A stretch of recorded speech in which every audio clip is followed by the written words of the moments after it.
My story is a little bit hazy because one of my coping mechanisms is to just forget everything. It was when I was 14, I met this boy, like we started, I'm going to say dating, but it wasn't really a relationship. He used me a lot for money and to take my possessions, and then like for sex.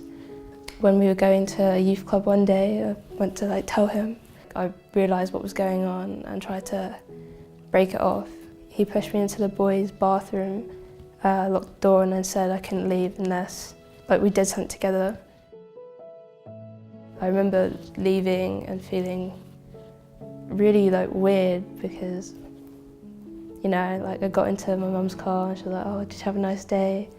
I was like, "Oh yeah, you know, it was fine." And then you always think how you think you're going to react, but it never goes that way.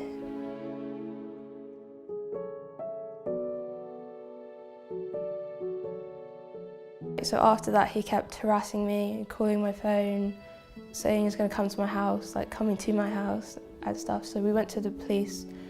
I brought up the bathroom incident, and at the time I didn't really know it was.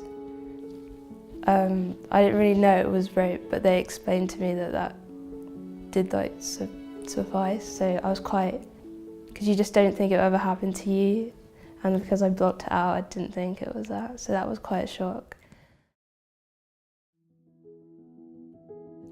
When I got to the college age, I didn't want to go to my local college to not bump into anyone. I remember looking through all the societies way before I came here, and I saw SCN, and I got really excited because obviously I've had this experience that's happened to me. I want to prevent it happening to other people, or if it does happen, I don't want them to feel like it was their fault. When you think about rape, you think about someone walking home late at night. There's definitely a lot more of a range, which I didn't know. And I think a lot of people wouldn't even think about it as well. This is the first time I'm really speaking about it to anyone bar the police.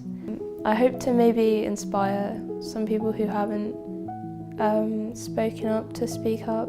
If you haven't been directly affected by sexual assault, I know it can be really easy to dismiss it, but I promise you, within your friendship group and maybe within their extended friendship group, there's definitely someone that's been affected by it. At university, people make it kind of hyper-sexualised, hyper-drinking, partying thing. So it's really important to call out any problematic behaviour. To the other survivors, I just want to say well done for waking up every day and putting on a smile and doing whatever you do.